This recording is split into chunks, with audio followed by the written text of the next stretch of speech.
Di biara Jerman yang damai, seorang biarawati merobek Al-Quran karena kebencian. Seketika, tubuhnya melepuh seperti terbakar. Luka itu tidak bisa dijelaskan oleh sains. Akankah ia menemukan jawaban di dalam kitab suci yang ia benci?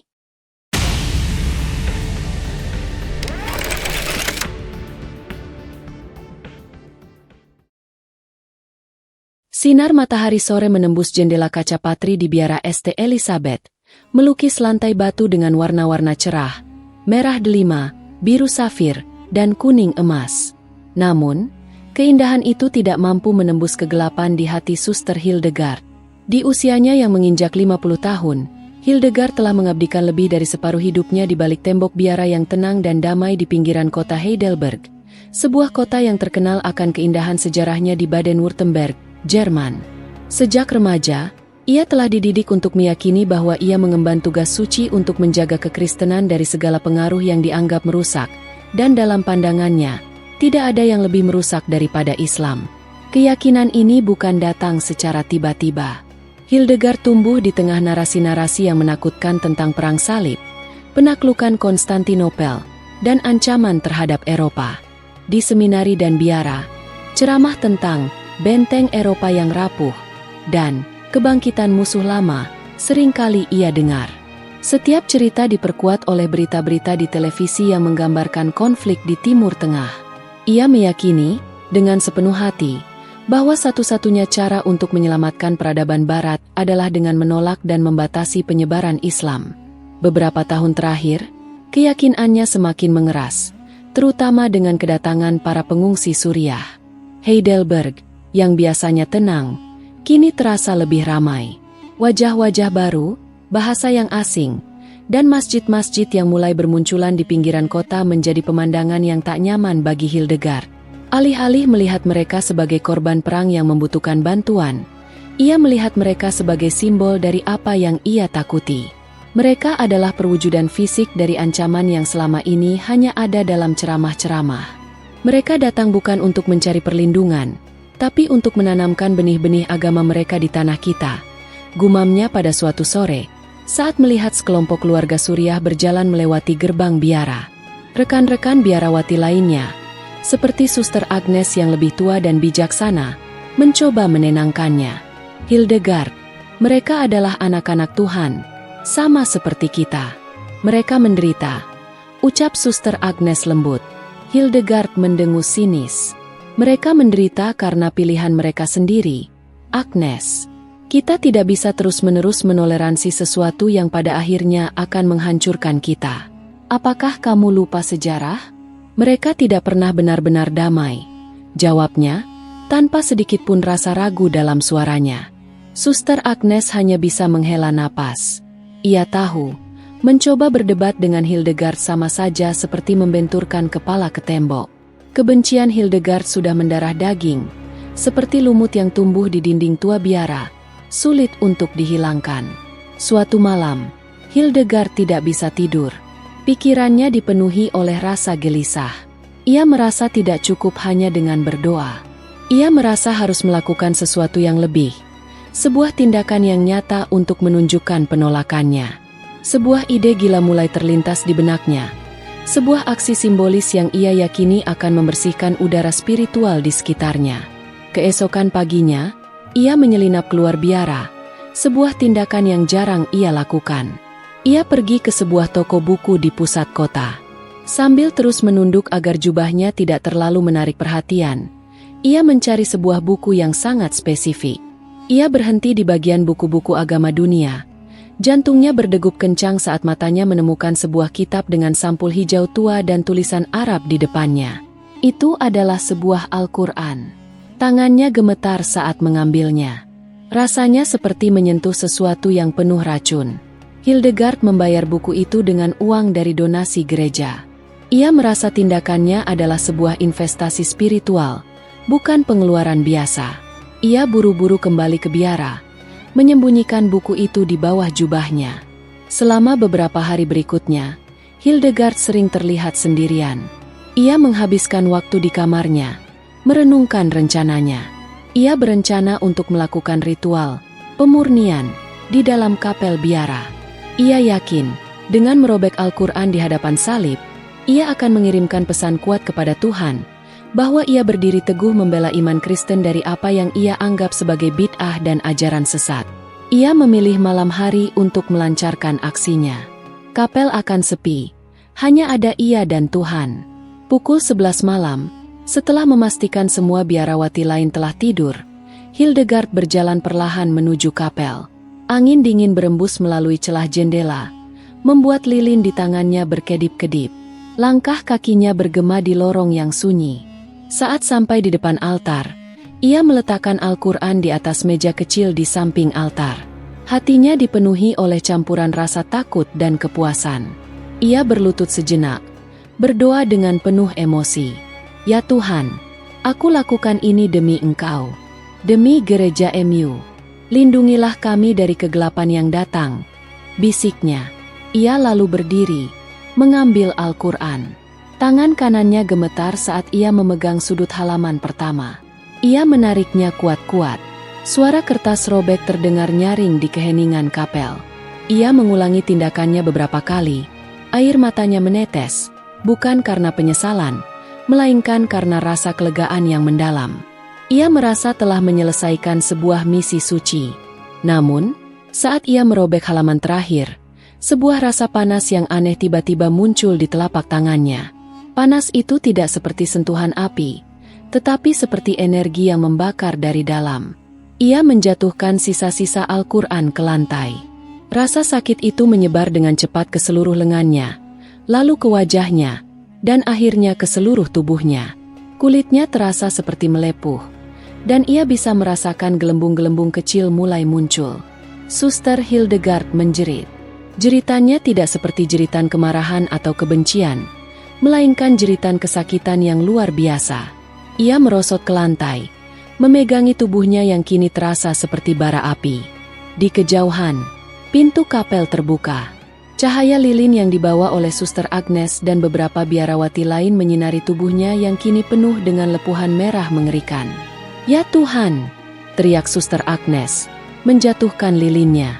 Hildegard, apa yang terjadi? Hildegard tidak bisa menjawab. Matanya hanya bisa menatap nanar sisa-sisa kertas Al-Quran yang berserakan di lantai, sementara rasa sakit yang tak terlukiskan melingkupi seluruh tubuhnya, menjadi awal dari sebuah perjalanan yang akan mengubah hidupnya selamanya. Ini adalah awal dari tragedi yang tidak pernah ia duga, sebuah tragedi yang lahir dari kebenciannya sendiri. Jeritan pilu Suster Hildegard menggema di lorong kapel yang gelap. Sebuah suara yang begitu asing di tempat yang seharusnya hanya dipenuhi oleh bisikan doa dan kidung pujian. Suster Agnes dan dua biarawati lainnya yang terbangun karena suara itu, buru-buru memasuki kapel. Cahaya lilin yang mereka bawa menari-nari di dinding, memperlihatkan pemandangan mengerikan yang membuat mereka terperanjat. Suster Hildegard terbaring di lantai batu yang dingin, tubuhnya menggeliat kesakitan. Ya Tuhan, apa yang terjadi? Suster Agnes berteriak. Suaranya pecah karena panik. Ia menjatuhkan lilinnya, yang langsung padam, meninggalkan mereka dalam kegelapan yang diselingi oleh cahaya redup dari lilin lain.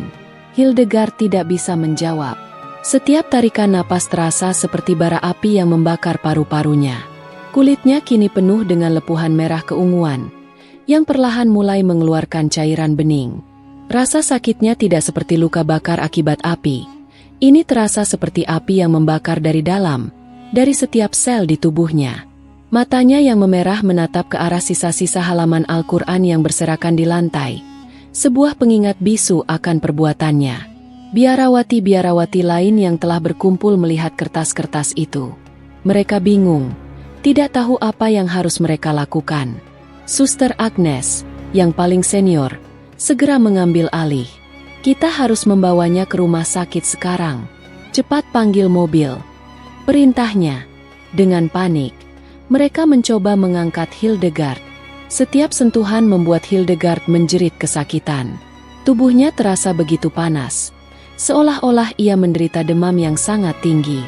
Selama perjalanan ke rumah sakit, Hildegard hanya bisa merintih, terus-menerus memegangi lengannya yang terasa seperti terbakar.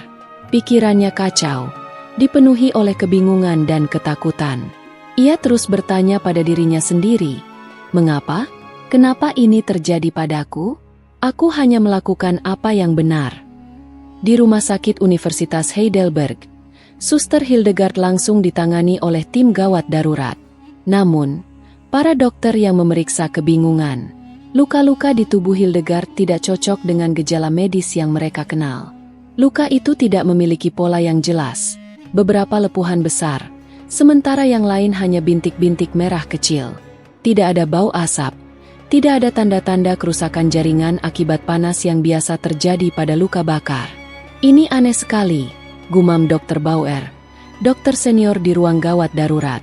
Ia melihat rekam medis Suster Hildegard dan menggelengkan kepala. Tidak ada riwayat alergi atau penyakit kulit. Luka ini muncul tiba-tiba. Kami tidak tahu penyebabnya. Seorang dokter muda, seorang dokter magang bernama Dr. Emre Arslan, mendekat. Ia adalah seorang pria berdarah Turki Jerman yang dikenal karena kecerdasannya dan pendekatan yang tenang dalam menghadapi kasus-kasus sulit. Ia melihat luka-luka di tubuh Hildegard dengan saksama. Matanya terhenti pada pola-pola aneh yang seolah-olah muncul dari dalam kulit. Dr. Bauer, apakah Anda memperhatikan lepuhan ini? Mereka tidak seragam.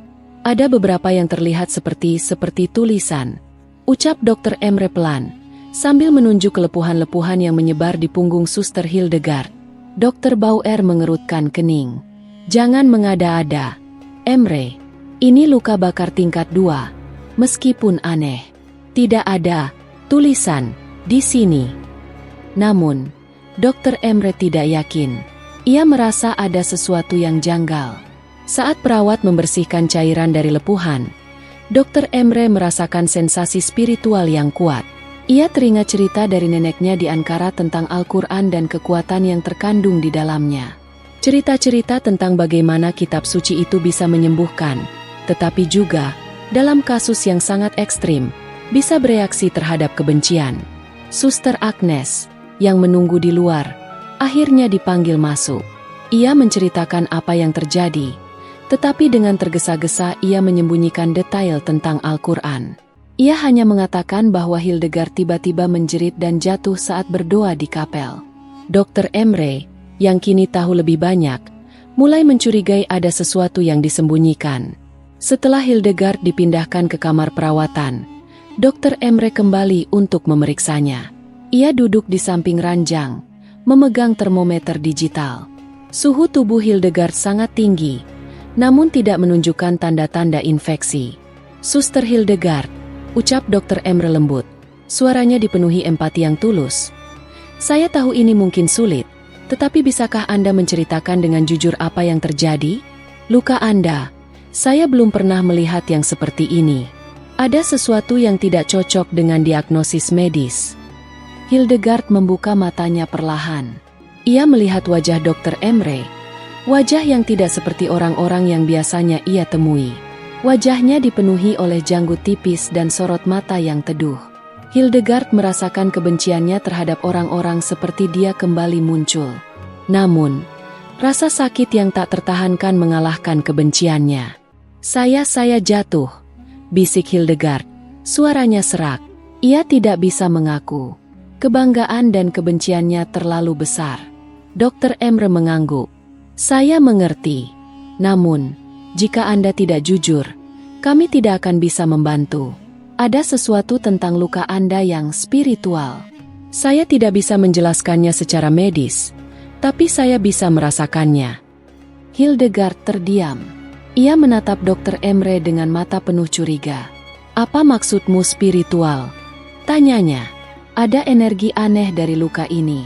Anda mungkin tidak mempercayai saya, tapi saya menduga ada hubungannya dengan sesuatu yang suci. Mungkin Anda telah melakukan sesuatu yang melawan hati nurani Anda? Sesuatu yang melukai sesuatu yang dianggap suci? Hildegard menolehkan kepalanya, menolak untuk menjawab. Dr. Emre menghela napas. Suster Hildegard, saya seorang Muslim.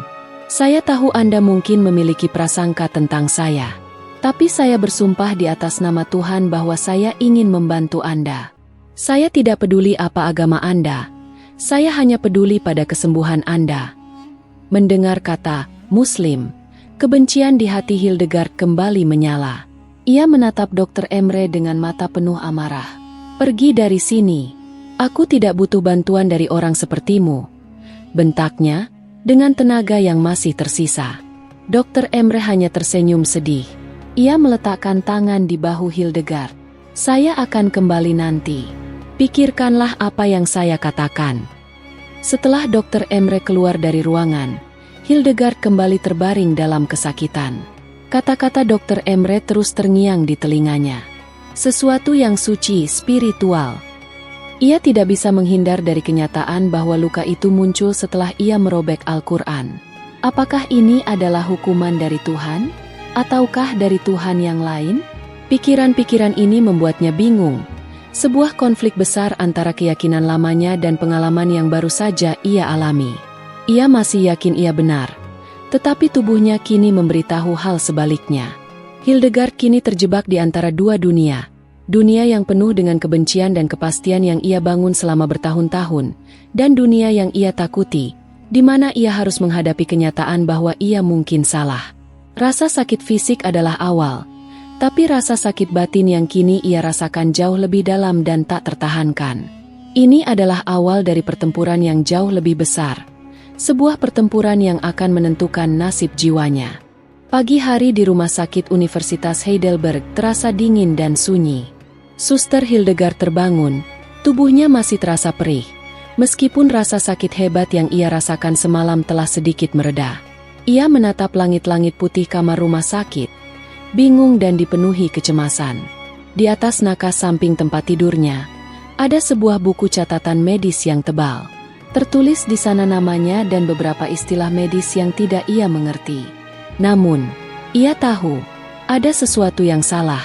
Suster Hildegard masih mencoba memproses peristiwa tadi malam. Ia merobek kitab suci yang ia benci, dan seketika tubuhnya melepuh. Logika medis yang ia tahu tidak bisa menjelaskan ini.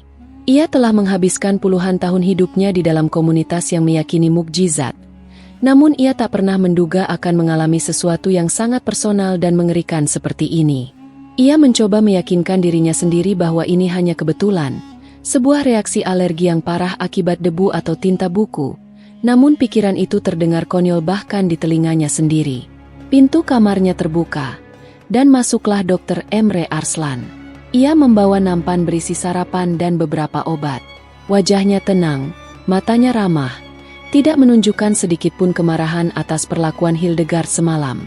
Ia meletakkan nampan itu di meja dan duduk di kursi di samping ranjang. "Bagaimana perasaan Anda pagi ini, Suster Hildegard?" tanyanya lembut, suaranya seperti bisikan. "Sakit," jawab Hildegard singkat. Suaranya parau. Ia mencoba mengabaikan Dr. Emre, memalingkan wajahnya ke jendela. Dr. Emre menghela napas. "Saya mengerti. Saya sudah melihat hasil tes Anda. Semuanya normal. Tidak ada tanda-tanda infeksi, alergi, atau kondisi kulit yang dikenal. Kondisi Anda benar-benar anomali medis." Hildegard tetap diam. Namun, di dalam hatinya, ia merasakan ketakutan yang tumbuh. Jika dokter yang cerdas dan terdidik ini tidak bisa menemukan penyebabnya, apa artinya itu? "Suster Hildegard," Dr. Emre melanjutkan.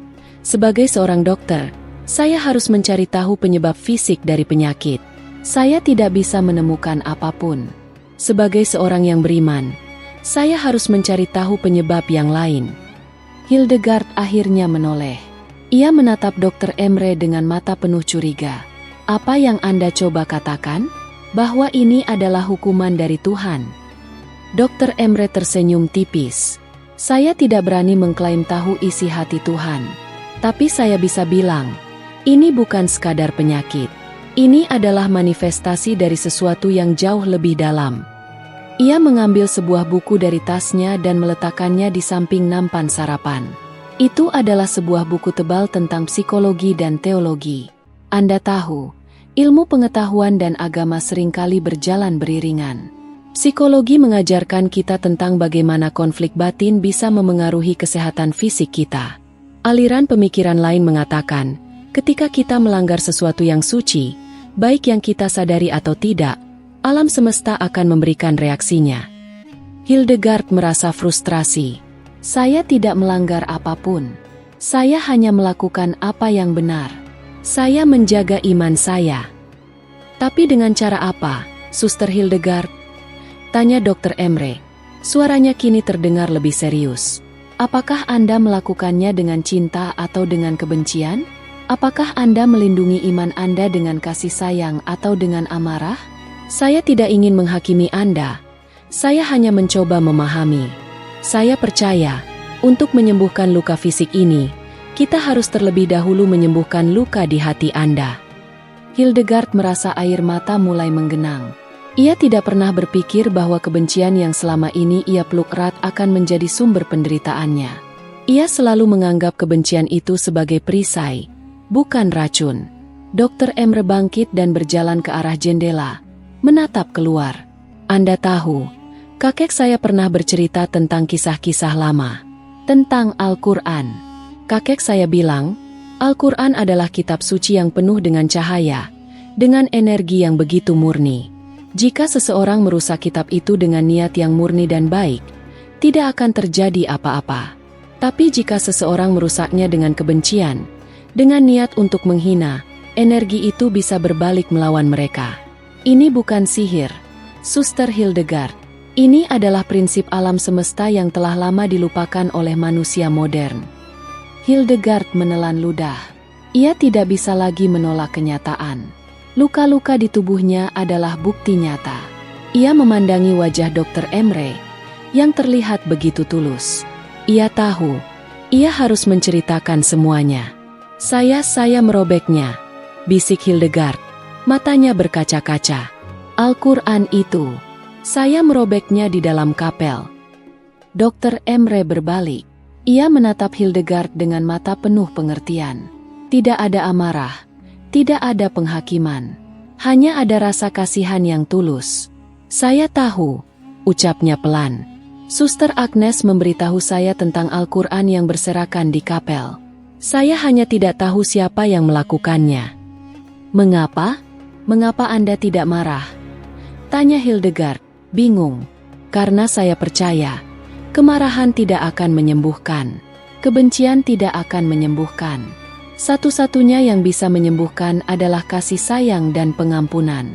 Anda butuh kasih sayang, Suster Hildegard, bukan hanya dari saya, tapi juga dari diri Anda sendiri. Kata-kata itu menyentuh Hildegard lebih dalam dari rasa sakit fisik yang ia rasakan. Kebencian telah menjadi bagian dari dirinya begitu lama. Ia tidak tahu bagaimana hidup tanpanya. Kini, ia dihadapkan pada kenyataan bahwa kebencian itu pada akhirnya, telah menghancurkan dirinya sendiri. Bagaimana saya bisa sembuh? Tanyanya, suaranya bergetar. Dr. Emre tersenyum. Anda harus berdamai dengan apa yang Anda benci. Anda harus melihat Islam dari mata yang berbeda. Bukan dari mata kebencian, tapi dari mata penasaran. Anda harus belajar tentangnya, dan saya yakin, di dalam Al-Quran itu, Anda akan menemukan jawaban atas semua penderitaan Anda. Hildegard terkejut. Saran itu terdengar begitu aneh dan tidak masuk akal. Belajar tentang agama yang ia benci seumur hidupnya? Namun, mengingat bahwa tidak ada lagi harapan dari sisi medis, ia tahu ia tidak memiliki pilihan lain. Rasa takut yang ia rasakan terhadap Islam kini bercampur dengan rasa takut yang jauh lebih besar. Ketakutan bahwa ia tidak akan pernah sembuh jika ia tetap berpegang pada kebenciannya. Di akhir pertemuan, Dr. Emre meletakkan sebuah buku kecil di samping tempat tidur. Itu adalah terjemahan Al-Quran dalam bahasa Jerman. Bacalah, ucapnya, tanpa prasangka.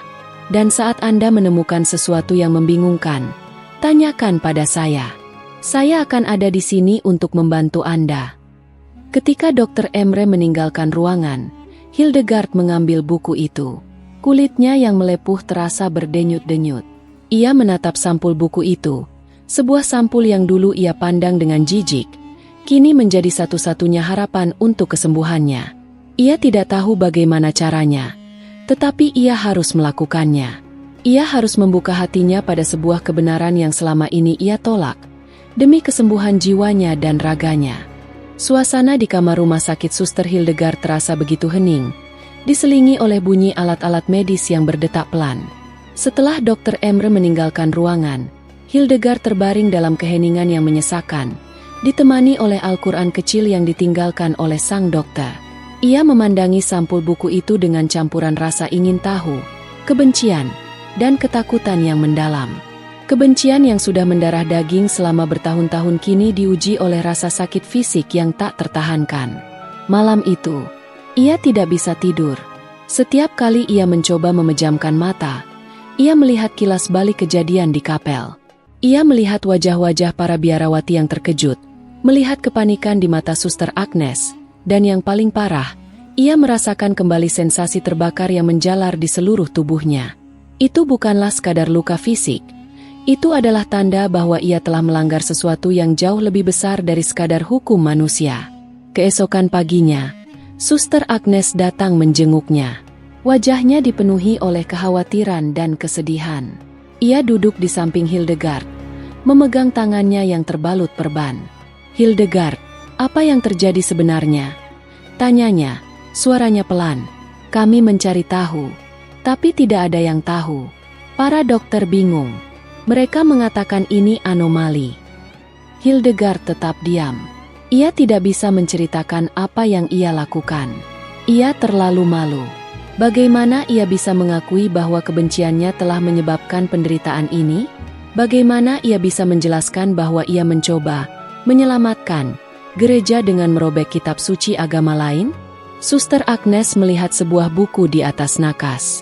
Matanya membelalak kaget. "Hildegard, ini Al-Quran?" tanyanya, tidak percaya. "Kenapa?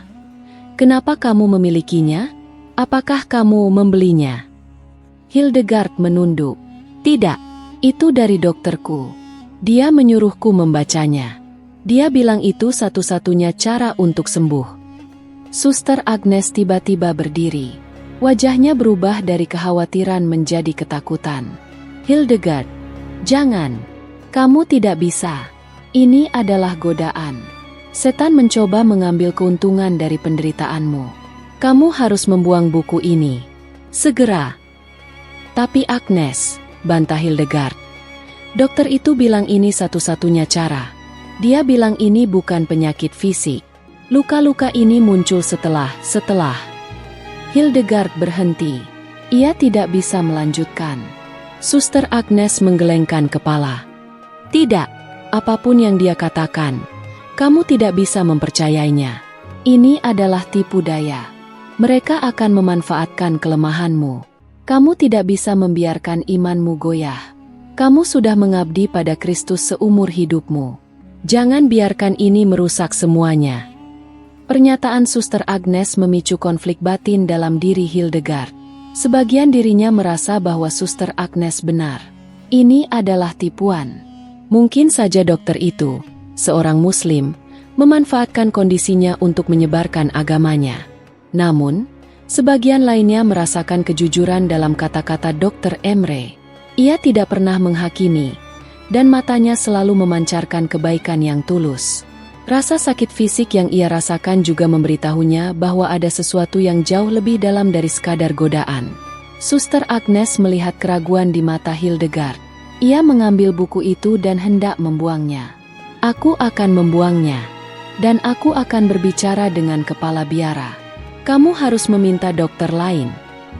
Namun, tiba-tiba, Hildegard mengambil tangan Suster Agnes. "Jangan," katanya tegas. "Jangan buang itu." Suster Agnes menatapnya tidak mengerti. "Kenapa?" "Aku tidak tahu," jawab Hildegard.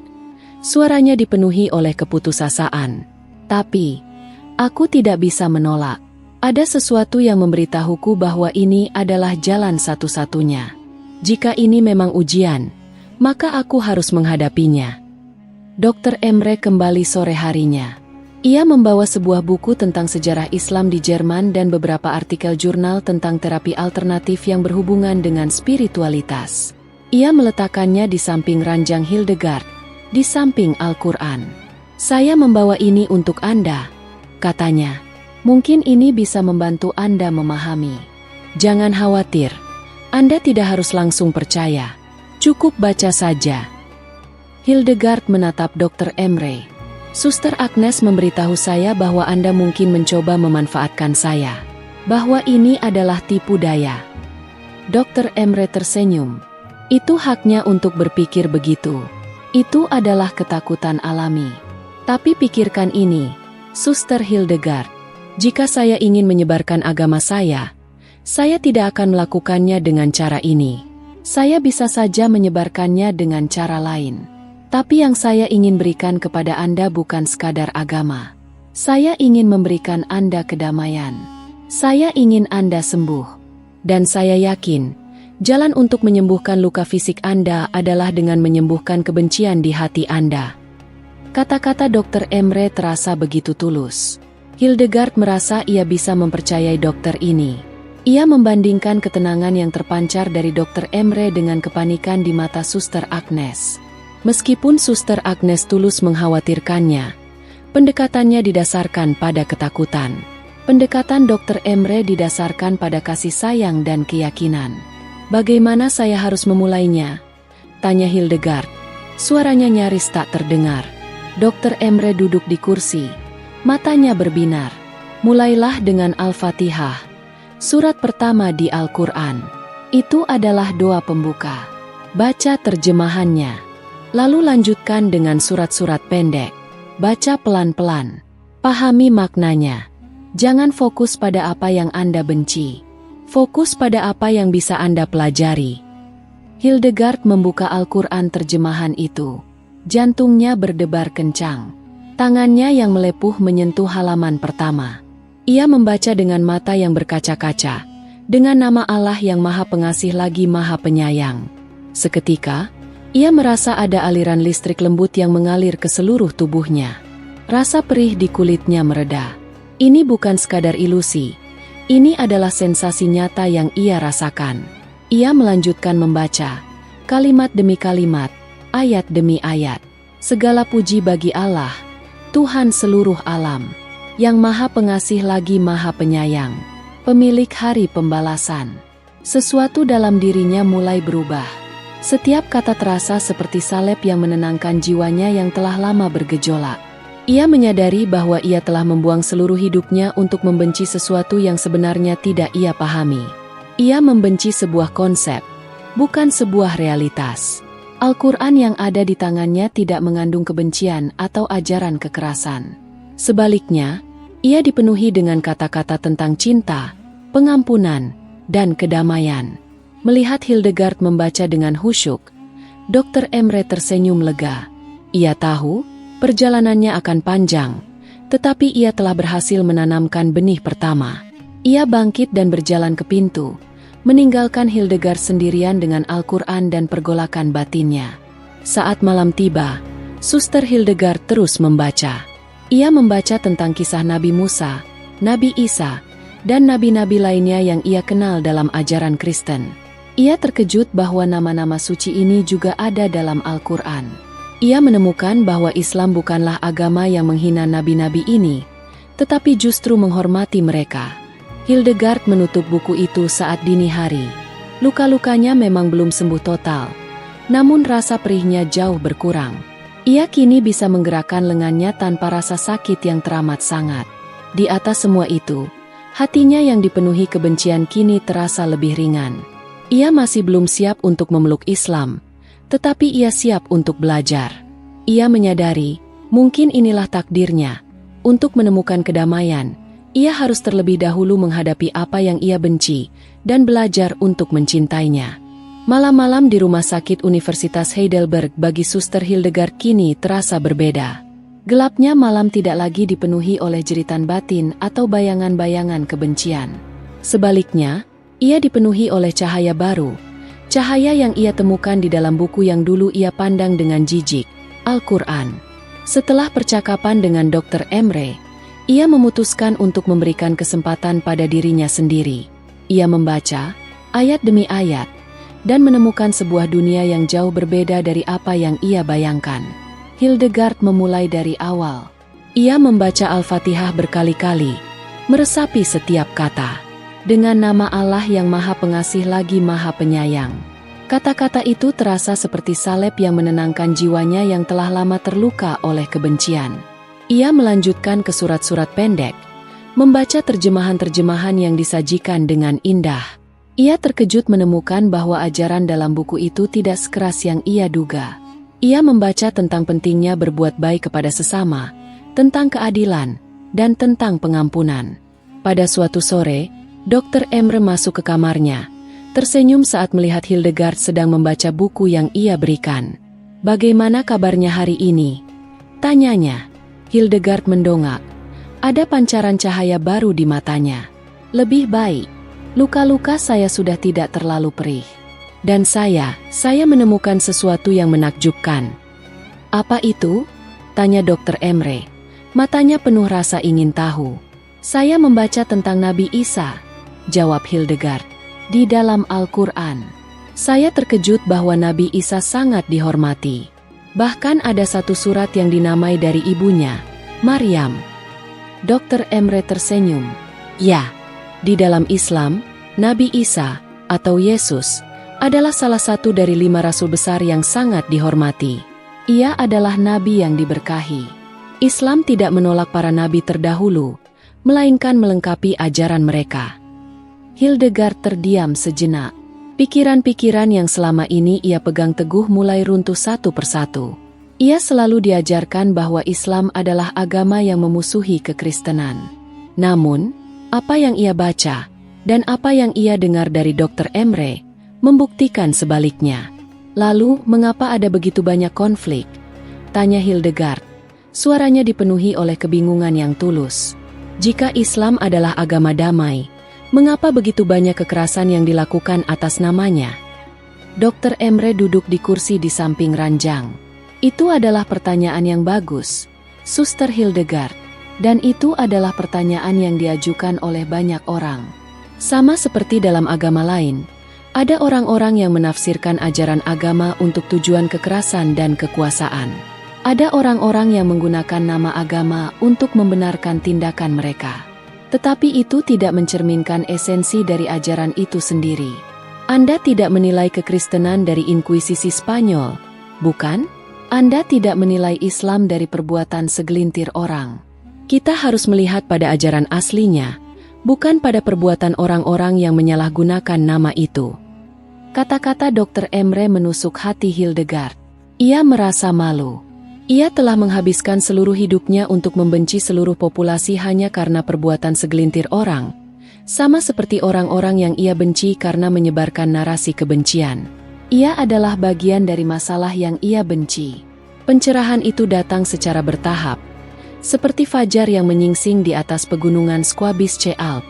Hildegard mulai melihat dunia dengan mata yang berbeda. Ketika ia mendengar suara azan dari kejauhan, ia tidak lagi merasa terancam. Sebaliknya, ia merasa damai.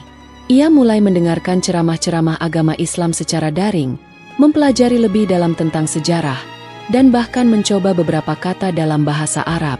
Suatu hari, Suster Agnes datang lagi. Kali ini ia melihat sebuah buku lagi di samping Hildegard.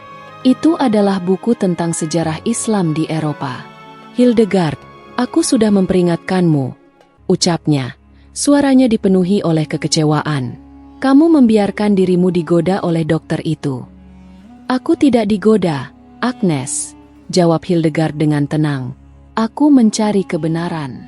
Dan aku menemukannya. Di dalam buku ini, aku melihat bahwa Islam bukanlah apa yang kita pikirkan." "Hildegard, kamu gila!" Suster Agnes berteriak. "Mereka telah mencuci otakmu. Kamu harus kembali ke gereja. Kamu harus berdoa. Kita akan mengadakan doa khusus untukmu." Namun, Hildegard menggelengkan kepalanya. Doa yang paling tulus adalah doa yang datang dari hati yang bersih, bukan dari hati yang dipenuhi kebencian. "Agnes, aku dulu berdoa dengan kebencian, dan lihat apa yang terjadi pada diriku. Sekarang, aku mencoba berdoa dengan cinta." Suster Agnes melihat luka-luka di tubuh Hildegard. Mereka memang terlihat jauh lebih baik. Ia tidak bisa menyangkalnya. Tapi ia tetap merasa ada sesuatu yang tidak beres. "Aku akan berbicara dengan kepala biara." Aku tidak bisa membiarkan ini terjadi, ancamnya sebelum meninggalkan ruangan dengan marah. Setelah Suster Agnes pergi, Hildegard tidak merasa sedih atau takut. Ia merasa kasihan pada Suster Agnes. Ia tahu, ketakutan yang dirasakan Suster Agnes adalah ketakutan yang sama yang dulu ia rasakan. Ia hanya berharap Suster Agnes akan menemukan kedamaian yang sama yang kini ia rasakan. Ketika Dr. Emre kembali, ia melihat kedamaian di wajah Hildegard. "Anda sudah menemukan sesuatu, bukan?" tanyanya. "Ya," jawab Hildegard. "Saya menemukan kedamaian. Saya tidak tahu apakah saya siap untuk menjadi Muslim, tapi saya tahu saya tidak akan pernah kembali ke hidup saya yang lama. Saya tidak akan pernah kembali ke kebencian itu. Itu adalah langkah yang paling penting," kata Dr. Emre. "Anda tidak harus langsung masuk Islam. Anda harus mencari tahu kebenaran untuk diri Anda sendiri. Anda harus menemukan Tuhan dengan cara Anda sendiri. Islam hanyalah sebuah jalan. Tapi saya percaya, jalan ini akan membawa Anda pada kedamaian yang sesungguhnya." Hildegard memandang Dr. Emre, matanya berkaca-kaca. "Terima kasih, dokter. Anda tidak hanya menyembuhkan tubuh saya, tetapi juga jiwa saya. Anda telah menunjukkan kepada saya bahwa cinta dan pengampunan lebih kuat daripada kebencian." Di akhir bab ini, Suster Hildegard, seorang wanita yang dulunya begitu yakin dengan kebenciannya, kini duduk di ranjang rumah sakit, membaca Al-Quran dengan hati yang terbuka. Ia tidak lagi melihat sebuah buku, tetapi sebuah jembatan. Jembatan yang menghubungkan jiwanya yang terpecah-pecah dengan kedamaian dan kebenaran yang selama ini ia cari. Ia tidak tahu apa yang akan terjadi selanjutnya, tetapi ia tahu, ia berada di jalan yang benar, jalan yang akan membawanya dari kegelapan menuju cahaya. Di dalam kamar rumah sakit yang dulunya terasa seperti penjara bagi Suster Hildegard, kini ia menemukan ketenangan yang mendalam. Kulitnya yang melepuh telah mengering, meninggalkan bekas-bekas luka yang samar sebagai pengingat bisu atas perbuatannya. Kesehatan fisiknya pulih dengan cepat, sebuah fenomena yang membuat para dokter, kecuali Dr. Emre, tercengang. Namun, seiring dengan pemulihan raganya, badai dahsyat mulai berkecamuk di dalam dan di luar dirinya. Kabar tentang penyembuhan ajaib Suster Hildegard mulai menyebar di lingkungan biara. Rumor beredar, dan bisik-bisik yang tadinya hanya berupa keraguan kini berubah menjadi tuduhan terang-terangan. Mayoritas biarawati percaya bahwa Hildegard telah dikuasai oleh roh jahat. Suster Agnes, yang tidak lagi mengunjungi Hildegard di rumah sakit, menyebarkan cerita bahwa Hildegard telah terperosok ke dalam bid'ah setelah berinteraksi dengan seorang dokter Muslim yang licik. Suatu pagi, kepala biara, seorang wanita tua yang bijaksana namun tegas, mengunjungi Hildegard. Ia duduk di kursi yang biasa diduduki Dr. Emre, memandang Hildegard dengan sorot mata yang sulit diartikan. "Suster Hildegard," katanya, suaranya tenang. "Saya mendengar kabar yang tidak menyenangkan. Dikatakan bahwa Anda telah berinteraksi dengan ajaran lain, bahwa Anda telah membaca buku-buku yang bukan bagian dari iman kita." Hildegard menunduk. Ia merasa malu, bukan karena apa yang ia lakukan, tetapi karena ia tahu ia akan menyakiti wanita yang ia hormati itu. "Iya, Bunda Kepala Biara, saya melakukannya.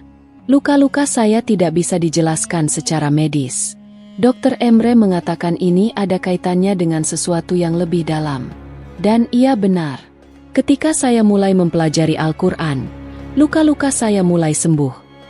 Kepala biara menghela napas panjang. "Hildegard, saya mengerti rasa sakit dan keputusasaanmu. Tapi kita harus berhati-hati. Setan seringkali datang dalam bentuk kebaikan yang semu. Ia akan menawarkan kesembuhan dan ketenangan, tetapi dengan tujuan untuk menjauhkanmu dari jalan yang benar. Kamu telah mengabdi kepada Kristus seumur hidupmu.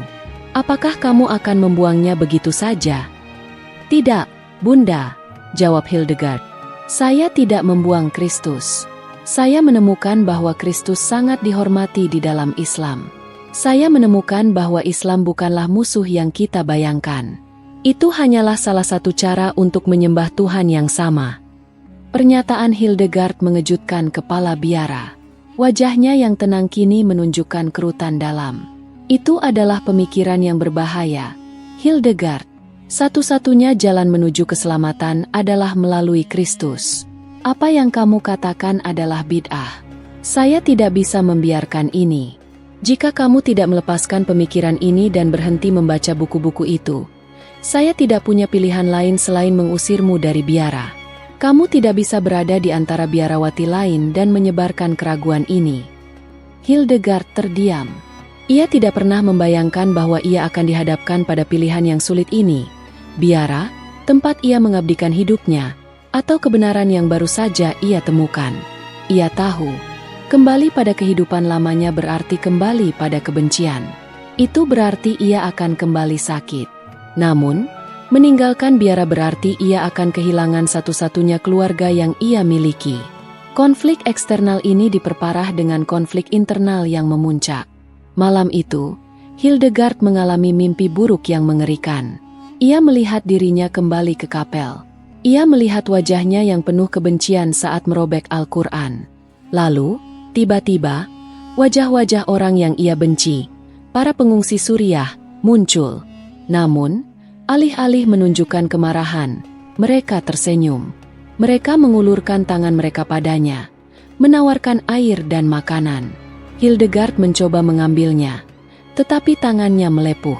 Ketika ia melihat ke bawah, tangannya berdarah dan ditutupi oleh luka-luka yang menyakitkan. Ia terbangun dengan napas terengah-engah. Tubuhnya berkeringat dingin. Air matanya mengalir deras. Ia menyadari bahwa kebenciannya tidak hanya melukai orang lain, tetapi juga melukai dirinya sendiri. Luka-luka fisik di tubuhnya adalah manifestasi dari luka di jiwanya. Pergulatan ini mencapai puncaknya. Ia harus membuat keputusan. Ia bisa kembali pada kehidupan lamanya, yang menawarkan kepastian tetapi dipenuhi oleh kepalsuan.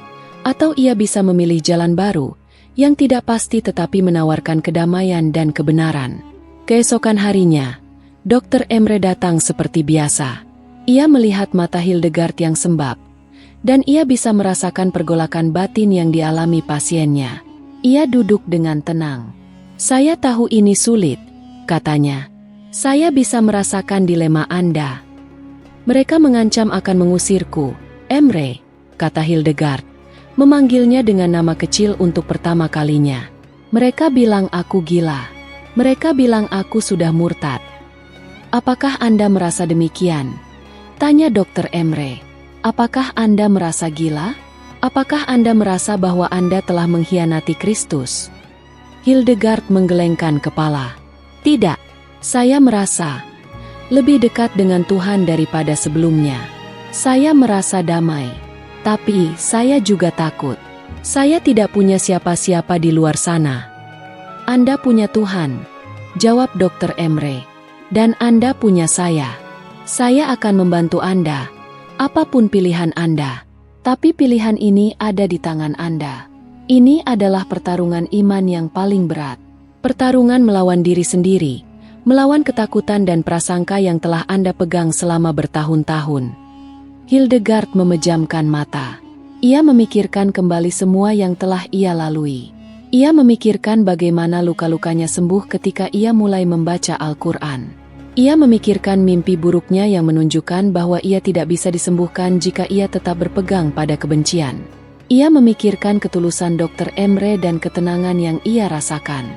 Ia mengambil keputusan. "Saya harus keluar dari biara," kata Hildegard. Suaranya mantap. "Saya tidak bisa kembali ke sana. Saya tidak bisa lagi hidup dalam kebohongan. Saya tidak bisa lagi hidup dengan kebencian." Keputusan Hildegard membuat Dr. Emre tersenyum lega. Ia tahu, langkah ini adalah yang paling sulit. Itu adalah keputusan yang sangat berani. "Hildegard, dan Anda tidak sendirian. Saya akan membantu Anda menemukan tempat tinggal, dan saya akan membantu Anda melanjutkan perjalanan Anda." Hildegard tersenyum. Untuk pertama kalinya dalam waktu yang lama, ia merasa bebas. Ia telah memenangkan pertempuran melawan dirinya sendiri. Ia tahu, jalan di depan akan sulit. Ia akan kehilangan banyak hal, tetapi ia yakin, ia akan mendapatkan sesuatu yang jauh lebih berharga, kedamaian sejati dan kebenaran. Puncak konflik telah terlewati, Dan kini ia siap menghadapi konsekuensi dari keputusannya, apapun itu. Ia tidak lagi takut. Ia telah menemukan imannya yang sejati, dan imannya itu bukanlah sebuah tembok yang memisahkan, melainkan sebuah jembatan yang menyatukan. Keputusan Suster Hildegard untuk meninggalkan biara bukanlah hal yang mudah. Itu adalah pukulan telak bagi jiwanya. Sebuah perpisahan dari satu-satunya keluarga yang ia kenal selama puluhan tahun. Namun, di dalam hatinya, ada keyakinan baru yang jauh lebih kuat daripada rasa sakit akibat perpisahan itu. Ia telah memilih jalan kebenaran dan kedamaian, dan ia tahu tidak ada jalan untuk kembali. Pada pagi yang dingin, Dr. Emre tiba di rumah sakit, membawa pakaian sederhana untuk Hildegard, celana panjang, blus, dan jaket hangat.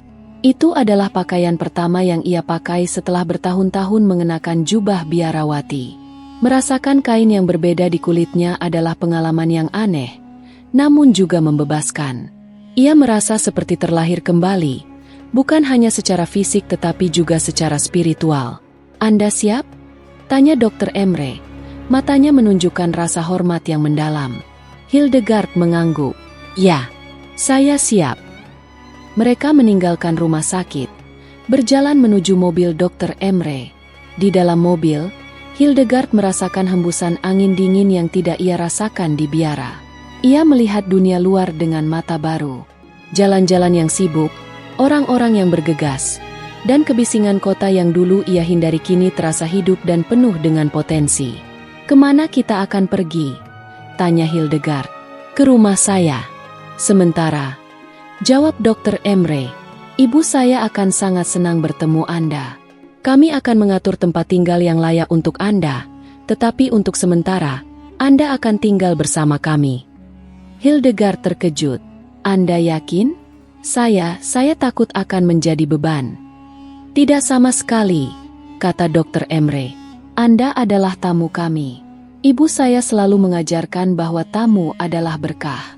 Dan saya yakin, kehadiran Anda akan menjadi berkah bagi keluarga kami."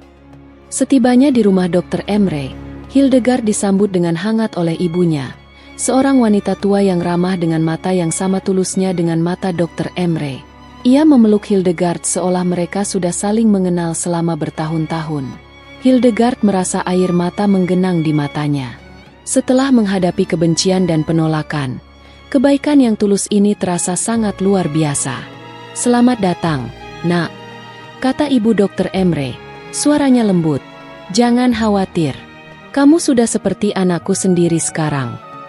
Di malam hari, setelah makan malam yang hangat dan percakapan yang penuh tawa, Hildegard duduk di kamarnya, mencoba memproses semua yang terjadi. Ia mengambil Al-Quran kecil yang selalu ia bawa dan membacanya. Ia kini memahami lebih banyak. Ia tidak hanya membaca, ia juga merasakan. Keesokan harinya, Dr. Emre mengajak Hildegard ke sebuah masjid kecil di pinggiran kota. Hildegard ragu. Ia merasa cemas dan gugup. Ini adalah tempat yang selama ini ia anggap sebagai musuh. Namun, ia mengambil napas dalam-dalam dan masuk. Di dalam, ia menemukan ketenangan yang sama seperti di gereja-gereja yang ia kunjungi. Orang-orang menyambutnya dengan senyuman. Ia melihat anak-anak berlari dengan gembira, dan orang dewasa berinteraksi dengan hormat dan ramah. Ia tidak melihat fanatisme, kebencian, atau kekerasan. Ia hanya melihat sebuah komunitas yang hangat dan damai. Di sana, ia bertemu dengan seorang imam lokal, Imam Hasan, seorang pria tua yang bijaksana dengan janggut putih panjang. Dr. Emre memperkenalkan Hildegard dan menceritakan kisahnya. Imam Hasan mendengarkan dengan sabar. Matanya memancarkan rasa kasihan. Setelah Dr. Emre selesai bercerita, Imam Hasan menoleh ke arah Hildegard. "Saudari," katanya, suaranya dipenuhi oleh kebijaksanaan dan kebaikan. "Kamu telah menemukan cahaya di dalam hatimu. Allah, Tuhan yang Maha Kuasa, membimbingmu. Saya melihat tidak hanya kesembuhan di ragamu, tetapi juga di jiwamu. Itu adalah mukjizat yang sesungguhnya." Kata-kata Imam Hasan menyentuh hati Hildegard. Ia tahu, ia harus mengambil langkah selanjutnya. Ia tidak bisa lagi hidup di antara dua dunia. Ia harus membuat keputusan yang berani dan tulus. Imam, kata Hildegard. Suaranya bergetar tetapi penuh tekad. Saya ingin mengucapkan 2 kalimat syahadat. Saya ingin menjadi seorang Muslim. Saya ingin menerima Islam sebagai agama saya. Dr. Emre dan Imam Hasan tersenyum. Air mata mengalir di wajah mereka. Hildegard berdiri tegak, memejamkan mata, dan mengucapkan 2 kalimat syahadat. Asyhadu an la ilaha illallahu, ucapnya. Aku bersaksi bahwa tiada Tuhan selain Allah. Wa asyhadu anna Muhammadar Rasulullah, lanjutnya. Dan aku bersaksi bahwa Muhammad adalah utusan Allah. Saat ia selesai, sebuah kedamaian yang luar biasa menyelimuti dirinya. Ia merasa seperti beban yang ia pikul selama bertahun-tahun telah terangkat. Ia tidak lagi menjadi suster Hildegard yang penuh kebencian. Ia kini adalah Aisyah, nama yang diberikan oleh Imam Hasan, sebuah nama yang melambangkan kehidupan dan cahaya. Keputusan ini tidak datang tanpa konsekuensi. Berita tentang konversi Hildegard menyebar dengan cepat. Pertama di kalangan komunitas biarawati dan kemudian ke media lokal. Reaksi dari biara sangatlah keras. Kepala biara mengumumkan bahwa Hildegard telah dikeluarkan dari komunitas dan bahwa ia tidak lagi diterima di biara. Beberapa biarawati, termasuk Suster Agnes, menyatakan kemarahan dan kekecewaan mereka. Mereka mengutuknya, menyebutnya pengkhianat dan murtad. Di sisi lain, media sosial dipenuhi oleh komentar-komentar yang saling bertentangan. Beberapa orang memuji keberaniannya, sementara yang lain mencelanya, menuduhnya bodoh dan dicuci otak. Hildegard tidak membiarkan kebencian itu menyentuhnya. Ia tahu, orang-orang ini hanya melihat bagian luar dirinya, bukan perjuangan batin yang ia alami. Aisyah, Hildegard, kini memulai hidup baru. Ia belajar sholat, membaca Al-Quran dengan makna yang lebih dalam, dan berinteraksi dengan komunitas Muslim yang menyambutnya dengan tangan terbuka. Ia menemukan bahwa ia tidak kehilangan keluarganya. Sebaliknya, ia menemukan keluarga baru yang lebih besar dan lebih beragam. Ia tidak kehilangan imannya. Sebaliknya, ia menemukan imannya yang sejati, yang mengajarkan bahwa cinta dan pengampunan adalah kekuatan terbesar di alam semesta. Ia memandang dirinya di cermin, melihat wajah yang tidak lagi penuh dengan ketegangan dan kebencian. Ia melihat mata yang tenang dan penuh kedamaian. Ia tidak lagi melihat Suster Hildegard yang penuh dengan amarah. Ia melihat Aisyah, seorang wanita yang telah menemukan cahaya setelah berjalan melalui kegelapan yang paling dalam. Konsekuensi dari keputusannya adalah kehilangan masa lalu, tetapi imbalannya adalah masa depan yang penuh dengan harapan dan kedamaian.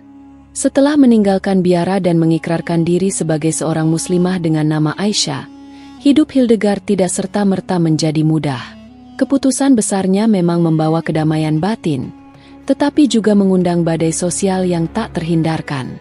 Dunia yang ia kenal selama puluhan tahun telah berbalik memunggunginya. Pagi-pagi sekali, setelah melaksanakan salat subuh untuk pertama kalinya di rumah Dr. Emre, Aisyah duduk di meja makan, meminum teh hangat yang disiapkan oleh ibu Dr. Emre. Ia masih merasa canggung, namun kehangatan keluarga ini perlahan meluluhkan kecemasannya.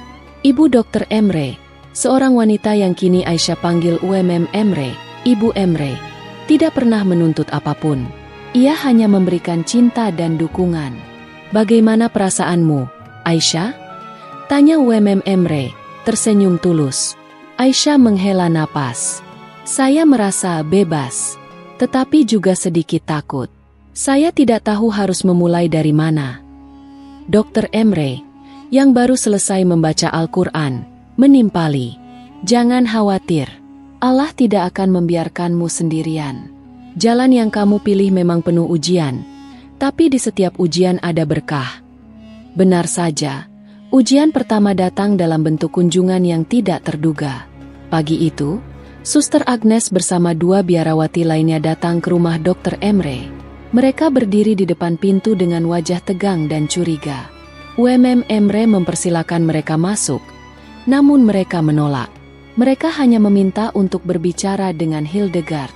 Aisyah keluar dan berdiri di ambang pintu, menghadap teman-teman lamanya.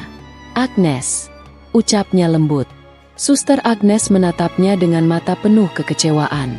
Hildegard, ini adalah kesempatan terakhirmu. Kepala biara siap menerimamu kembali, tetapi kamu harus meninggalkan ajaran sesat ini. Kamu tidak akan pernah bisa bahagia di sini. Kamu bukan bagian dari dunia mereka. Hati Aisyah terasa perih. Ia tahu, Suster Agnes tidak berniat jahat, tetapi ia berbicara dari ketakutan yang dalam. Agnes, aku sudah menemukan kebahagiaanku. Kamu tidak melihatnya? Luka-luka di tubuhku sudah sembuh. Dan yang lebih penting, luka di hatiku juga sudah sembuh. Aku tidak akan kembali ke kebencian. Suster Agnes menggelengkan kepala. Air matanya menetes. Kamu tidak tahu apa yang kamu lakukan. Kamu sudah murtad. Kamu adalah aib bagi kami semua. Kami akan mendoakanmu. Semoga Tuhan mengampuni kesalahanmu. Dengan itu, Suster Agnes dan 2 biarawati lainnya berbalik dan pergi, meninggalkan Aisyah dalam kesunyian. Pelecehan verbal tidak hanya datang dari biara. Media sosial meledak dengan berita tentang biarawati yang masuk Islam. Komentar-komentar kebencian membanjiri akun-akun berita lokal. Beberapa menuduh Dr. Emre melakukan pencucian otak. Yang lain menyebut Aisyah bodoh dan naif. Hildegard, yang kini bernama Aisyah, membaca beberapa komentar itu. Namun ia merasa anehnya, tidak sakit hati.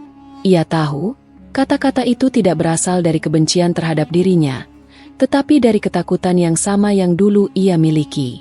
Dr. Emre, yang telah menjadi teman dan mentornya, membantu Aisyah untuk tidak terpengaruh. Abaikan saja, katanya. Mereka hanya berbicara dari ketidaktahuan. Fokus pada apa yang penting. Kamu harus belajar, Aisyah. Kamu harus tumbuh. Aisyah mengikuti sarannya. Ia menghabiskan hari-harinya di sebuah perpustakaan umum, meminjam buku-buku tentang Islam, sejarahnya, dan ajaran-ajarannya. Ia juga mulai mempelajari bahasa Arab dasar agar bisa membaca Al-Quran dalam bahasa aslinya. Ia bertemu dengan wanita-wanita muslim lainnya di masjid, yang menyambutnya dengan tangan terbuka. Mereka mengajarinya cara berwudu, cara salat dengan benar, dan memberinya nasihat-nasihat praktis tentang hidup sebagai seorang muslimah. Kamu adalah saudara kami, kata seorang wanita muda bernama Fatima. Kamu tidak sendirian. Setiap dari kami pernah merasa takut dan sendirian. Tapi Allah selalu ada untuk kita. Aisyah menemukan ketenangan dalam komunitas ini. Mereka tidak menghakiminya. Mereka tidak peduli dengan masa lalunya. Mereka hanya melihatnya sebagai sesama manusia yang sedang dalam perjalanan spiritual. Ia mulai merasakan keindahan yang selama ini tersembunyi dari pandangannya. Ia melihat Islam bukan hanya sebagai serangkaian aturan, tetapi sebagai sebuah jalan hidup yang penuh dengan cinta, kasih sayang, dan pengampunan. Namun, ujian terbesar Aisyah adalah ketika ia harus menghadapi masa lalunya sendiri. Suatu hari, ia melihat seorang wanita pengungsi Suriah di sebuah taman kota. Wanita itu duduk sendiri, menangis. Aisyah mengenali wanita itu. Ia pernah melihatnya beberapa kali di dekat biara dan selalu menganggapnya sebagai ancaman. Aisyah mendekat dan duduk di samping wanita itu. "Apa yang terjadi?" tanyanya lembut. Wanita itu terkejut. Saya hanya merindukan rumah. Saya tidak tahu bagaimana cara beradaptasi di sini." Aisyah merasakan gelombang empati yang kuat. Ia tahu persis bagaimana rasanya. "Saya mengerti," katanya. "Saya juga pernah merasa sendirian. Tapi percayalah, ini adalah tempat yang indah. Kamu akan menemukan teman di sini." Wanita itu, yang bernama Laila, menatapnya tidak percaya. Aisyah menceritakan kisahnya, tentang bagaimana ia dulunya seorang biarawati yang penuh kebencian, dan bagaimana ia menemukan kedamaian dalam Islam. Laila terdiam. Ia memeluk Aisyah. "Kamu adalah malaikat," bisiknya. "Terima kasih telah datang." Saat itu, Aisyah menyadari bahwa perjalanannya bukanlah hanya tentang dirinya sendiri. Ini adalah tentang menjadi jembatan. Ini adalah tentang menunjukkan kepada dunia bahwa cinta dan pengampunan bisa mengalahkan kebencian, bahkan di tempat yang paling tidak terduga. Ia tidak lagi takut pada masa lalunya. Ia kini melihatnya sebagai sebuah pelajaran, sebuah jalan yang harus ia lalui untuk menjadi pribadi yang lebih baik. Aisyah memulai proyek sosial kecil, bekerja sama dengan Dr. Emre, untuk membantu para pengungsi beradaptasi di Jerman. Ia menggunakan pengetahuannya tentang budaya lokal dan pengalamannya sebagai biarawati untuk membantu mereka. Ia mengajar bahasa Jerman, membantu mereka mengisi formulir, dan yang paling penting, ia memberikan mereka harapan. Ia telah kehilangan keluarganya, tetapi ia telah menemukan keluarga baru. Ia telah kehilangan keyakinan lamanya, tetapi ia telah menemukan kebenihan yang sesungguhnya. Ia tidak lagi hidup dalam kebencian, tetapi dalam cinta. Dan ia tahu, ujian-ujian ini adalah bagian dari jalan, sebuah jalan yang akan membawanya ke tempat yang lebih baik.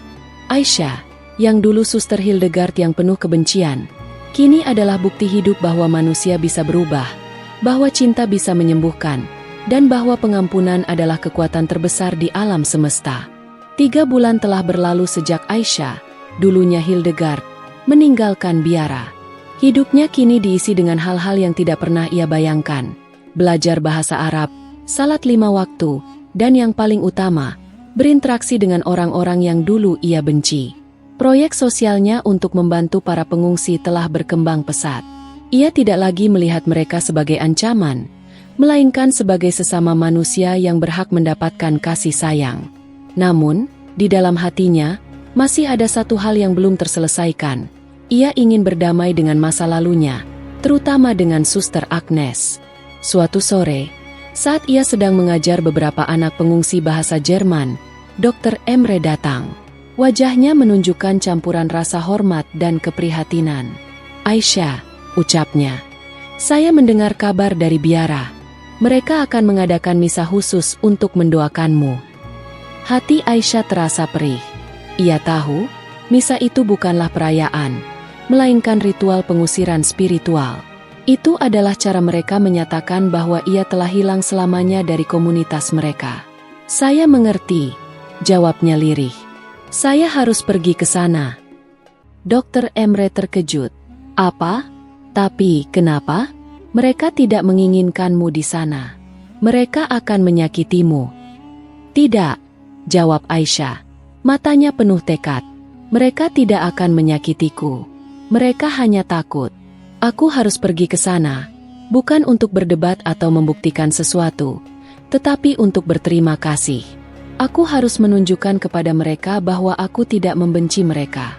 Aku harus menunjukkan kepada mereka bahwa aku telah menemukan kedamaian." Dr. Emre mencoba membujuknya untuk tidak pergi, tetapi ia melihat tekad yang kuat di mata Aisyah. Ia akhirnya mengangguk. "Baiklah, saya akan menemanimu." Pagi itu, dengan memakai pakaian yang sederhana dan sopan, Aisyah dan Dr. Emre pergi ke biara. Sepanjang jalan, Aisyah merasa gugup. Ia tidak tahu bagaimana ia akan disambut. Ia takut melihat kemarahan di wajah Suster Agnes. Namun, ia terus berdoa dalam hatinya, memohon agar Tuhan memberinya kekuatan untuk tetap tenang. Saat mereka tiba di gerbang biara, mereka disambut oleh seorang biarawati muda yang wajahnya menunjukkan kebingungan. "Maaf, Anda tidak bisa masuk," katanya. "Ini acara khusus untuk komunitas." "Saya Suster Hildegard," jawab Aisyah. "Saya datang untuk berterima kasih." Biarawati muda itu terkejut. Ia tidak mengenali Aisyah. Namun, saat ia melihat mata Aisyah, ia merasakan ketenangan yang aneh. Ia ragu sejenak, lalu mengangguk, membuka gerbang, dan membiarkan mereka masuk. Di dalam, misa sudah dimulai. Suara kidung gereja yang merdu memenuhi kapel. Misa itu memang misa untuk mendoakannya, tetapi bukan dengan cara yang ia duga. Imam yang memimpin misa memanjatkan doa-doa untuk jiwa yang tersesat, meminta agar ia kembali ke jalan yang benar. Aisyah dan Dr. Emre duduk di bangku paling belakang. Tidak ada yang memperhatikan mereka. Namun, di akhir misa, ketika semua orang bangkit untuk keluar, Suster Agnes melihatnya. Wajah Suster Agnes berubah. Ia mendekat. Matanya penuh dengan kebencian dan kemarahan. "Beraninya kamu datang ke sini, bentak Suster Agnes. Setelah semua yang kamu lakukan, kamu meninggalkan Tuhan, kamu mengkhianati kami, kamu adalah pengkhianat. Aisyah tetap tenang. Ia menatap Suster Agnes dengan mata penuh kasih. Agnes, aku tidak datang untuk berdebat. Aku datang untuk berterima kasih. Terima kasih atas semua yang telah kamu lakukan untukku. Terima kasih atas semua doamu. Dan aku datang untuk meminta maaf. Kata-kata, meminta maaf, membuat Suster Agnes terdiam. Meminta maaf? Untuk apa? Tanyanya. Suaranya dipenuhi oleh kebingungan. Untuk kebencian yang selama ini aku miliki. Kebencian yang tidak pernah aku akui, tapi selalu ada di dalam hatiku. Jawab Aisyah. Kebencian itulah yang melukai diriku. Bukan Islam. Bukan Al-Quran. Bukan Dr. Emre. Kebencian itu adalah musuhku yang sesungguhnya. Beberapa biarawati lain yang mendengar percakapan itu mendekat.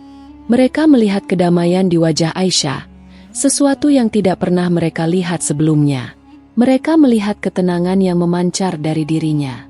Aisyah melanjutkan, "Aku tidak menemukan Tuhan di dalam kebencian, Agnes. Aku menemukannya di dalam cinta, di dalam pengampunan. Dan aku menemukannya di dalam Al-Quran. Aku menemukan bahwa Islam bukanlah musuh. Itu adalah jalan untuk mencintai Tuhan dengan cara yang berbeda." Suster Agnes tidak tahu harus berkata apa. Ia menatap Aisyah, lalu melihat ke arah Dr. Emre yang berdiri di sampingnya dengan wajah yang tenang. Ia tidak melihat ada sihir atau pencucian otak di sana. Ia hanya melihat dua orang yang saling menghormati dan mendukung. Aisyah mengulurkan tangannya. "Aku mengampunimu, Agnes, karena kamu tidak tahu apa yang kamu lakukan. Dan aku berharap suatu hari, kamu juga bisa mengampuniku." Suster Agnes, yang biasanya begitu tegar, kini tidak bisa menahan air matanya. Ia memeluk Aisyah dengan erat. "Hildegard," bisiknya, "aku tidak mengerti, tapi aku bisa melihat. Kamu tidak lagi sakit, dan kamu terlihat damai." Peristiwa itu menjadi titik balik bagi beberapa biarawati. Mereka tidak serta-merta masuk Islam, tetapi mereka mulai membuka pikiran mereka. Mereka mulai mempertanyakan narasi yang telah mereka dengar selama bertahun-tahun. Beberapa dari mereka, secara diam-diam, mulai membaca buku-buku tentang Islam. Mereka menyadari bahwa dunia tidak selalu hitam dan putih, dan bahwa kebenaran seringkali ditemukan di tempat yang paling tidak terduga. Aisyah dan Dr. Emre meninggalkan biara dengan perasaan campur aduk. Aisyah telah mendapatkan pengampunan yang ia cari. Ia telah menanamkan benih cinta dan toleransi di tempat yang paling sulit. Ia tahu, perjalanannya tidak akan pernah berakhir. Ia akan terus menjadi jembatan antara dua dunia, menunjukkan kepada semua orang bahwa kebencian bukanlah jawaban, dan bahwa cinta dan pengampunan adalah kekuatan terbesar di dunia. Rekonsiliasi dengan masa lalunya adalah langkah terakhir menuju kedamaian sejati, sebuah kedamaian yang ia temukan bukan di dalam biara, tetapi di dalam hatinya yang telah disembuhkan oleh iman baru. Perjalanan Aisyah, dulunya Hildegard, dari biarawati yang penuh kebencian menjadi wanita muslimah yang penuh kasih adalah sebuah epik spiritual. Setelah berdamai dengan masa lalunya dan menanamkan benih toleransi di biara, ia kini mengarahkan seluruh energinya untuk membangun jembatan, bukan tembok. Hidupnya tidak lagi terpusat pada dirinya sendiri, melainkan pada pelayanan dan cinta terhadap sesama. Proyek sosialnya yang sederhana, yang ia mulai bersama Dr. Emre, kini telah berkembang menjadi sebuah organisasi nirlaba yang resmi bernama Jembatan Kebaikan. Organisasi ini berfokus pada membantu para pengungsi berintegrasi ke dalam masyarakat Jerman. Aisyah, dengan pengalamannya yang unik dan kemampuannya berbahasa Jerman yang fasih, menjadi wajah dari organisasi ini. Ia tidak hanya mengajar bahasa Jerman dan membantu dengan urusan birokrasi, tetapi yang lebih penting, ia memberikan harapan dan kasih sayang yang tulus. Suatu hari, seorang wartawan dari sebuah surat kabar lokal, yang tertarik dengan kisah hidupnya, datang untuk mewawancarainya. Wartawan itu, seorang wanita muda bernama Lena, duduk di kantor Jembatan Kebaikan yang sederhana, memandang Aisyah dengan kagum. "Nyonya Aisyah," katanya, Kisah Anda sangat luar biasa. Anda meninggalkan segalanya untuk menemukan kedamaian. Apa yang ingin Anda sampaikan kepada orang-orang yang masih dipenuhi kebencian dan prasangka seperti Anda dulu? Aisyah tersenyum. Ia menatap keluar jendela, melihat anak-anak pengungsi bermain bersama anak-anak Jerman di taman. Saya ingin mengatakan, kebencian itu seperti penjara. Penjara yang kita bangun sendiri. Kita pikir kita menjaga diri kita aman, tetapi sebenarnya kita hanya memenjarakan diri kita dari kebahagiaan sejati. Untuk membebaskan diri, kita harus meruntuhkan penjara itu. Dan kuncinya bukanlah kemarahan, tetapi cinta. Wawancara itu menjadi viral. Kisah Aisyah tersebar luas di seluruh Jerman dan bahkan di media internasional. Ia menjadi simbol hidup dari toleransi dan pengampunan. Orang-orang dari berbagai latar belakang, baik Muslim, Kristen, maupun ateis, terinspirasi oleh kisahnya. Beberapa di antaranya bahkan datang ke Jembatan Kebaikan untuk menjadi relawan. 1 tahun setelah wawancara itu, sebuah acara amal besar diadakan untuk Jembatan Kebaikan. Acara itu dihadiri oleh tokoh-tokoh penting, termasuk Wali Kota Heidelberg. Wali Kota secara khusus mengucapkan terima kasih kepada Aisyah atas kontribusinya yang luar biasa. Aisyah, katanya di atas panggung, Anda telah menunjukkan kepada kami semua bahwa hati yang besar bisa melakukan hal-hal yang tidak bisa dilakukan oleh uang dan kekuasaan. Anda adalah kebanggaan bagi kota kami. Namun, puncak kebahagiaan Aisyah datang pada malam itu. Saat ia sedang berbincang dengan Dr. Emre di sebuah sudut ruangan, seorang wanita tua dengan jubah biarawati mendekatinya. Itu adalah kepala biara dari biara St. Elizabeth. Ia tidak datang untuk mencela atau menghakimi. Sebaliknya, matanya dipenuhi oleh rasa hormat dan penyesalan. Aisyah, katanya, suaranya parau. Aku datang untuk meminta maaf. Aku salah. Aku menilaimu dengan tergesa-gesa. Aku melihat kebencian di dalam diriku. Dan aku pikir itu juga ada di dalam dirimu. Tapi kamu telah menunjukkan kepadaku bahwa aku salah. Aisyah memeluk kepala biara itu. Air mata mengalir di wajah mereka berdua. Ini adalah rekonsiliasi yang paling ia tunggu-tunggu. Bunda, bisik Aisyah. Tidak ada yang perlu dimaafkan. Kita semua belajar. Saya hanya beruntung menemukan jalan yang saya butuhkan. Kepala biara melepaskan pelukannya. Kami di biara kini mencoba untuk lebih terbuka. Kami telah membuka program dialog antaragama. Kami mengundang imam-imam dan ulama-ulama untuk berbicara dengan kami. Kami ingin belajar. Dan semua itu berkat dirimu. Aisyah tersenyum. Ia tidak pernah berharap akan hal ini. Ia hanya ingin menemukan kedamaian untuk dirinya sendiri.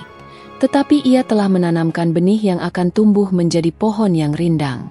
Kisah Aisyah mencapai puncaknya ketika ia diundang untuk berbicara di sebuah konferensi internasional tentang perdamaian dan toleransi. Ia berdiri di atas panggung, menghadap ribuan orang dari seluruh dunia. Ia menceritakan kisahnya dengan jujur, tentang bagaimana kebenciannya hampir menghancurkan dirinya, dan bagaimana ia menemukan cinta dan pengampunan di dalam Islam. Saya dulu percaya, ada, kita, dan mereka, kata Aisyah. Saya dulu percaya, dunia ini terbagi menjadi 2, dan kita harus membela kita dari mereka. Tetapi saya belajar, tidak ada mereka. Yang ada hanyalah kita. Kita semua adalah bagian dari umat manusia yang sama. Kita semua adalah anak-anak Tuhan, apapun nama yang kita panggil untuknya. Dan satu-satunya cara untuk menemukan kedamaian adalah dengan saling mencintai dan saling menghormati. Pidato Aisyah mendapat tepuk tangan yang meriah. Di antara kerumunan, Suster Agnes berdiri. Matanya dipenuhi air mata. Ia tidak lagi melihat Hildegard yang hilang. Ia melihat Aisyah, seorang wanita yang telah menemukan kedamaian. Aisyah terus mendedikasikan hidupnya untuk melayani orang lain. Ia tidak pernah melupakan asal-usulnya. Ia adalah bukti hidup bahwa manusia bisa berubah. Ia adalah jembatan yang menghubungkan 2 dunia yang berbeda. Ia adalah seorang biarawati yang menemukan kedamaian di dalam Islam. Ia adalah seorang wanita yang menemukan Tuhan bukan di dalam dogma dan prasangka, tetapi di dalam cinta, pengampunan, dan kedamaian. Kisahnya menjadi legenda, sebuah kisah tentang bagaimana kebencian bisa disembuhkan oleh iman, dan bagaimana satu tindakan cinta bisa mengubah dunia.